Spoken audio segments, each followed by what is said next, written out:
Djibouti, dans ce contexte, a eu beaucoup de mérite à maintenir un rythme de croissance important. La croissance mondiale, effectivement, ces dernières années, a connu des fluctuations assez importantes. Les ingrédients de la croissance sont toujours là, portés par des investissements, portés par des renforcements de capacités. Il y a un système monétaire très particulier qu'on appelle en anglais le currency board, et laisser la monnaie à la fonction essentielle qu'est un instrument d'échange. Monnaie forte, stabilité d'abord. L'arrivée de nouvelles banques, non seulement a permis de baisser le taux d'intérêt, de duopole, où les banques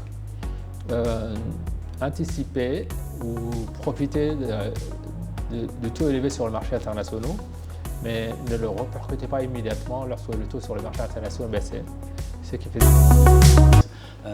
Ce qui revient souvent, c'est les taux d'intérêt.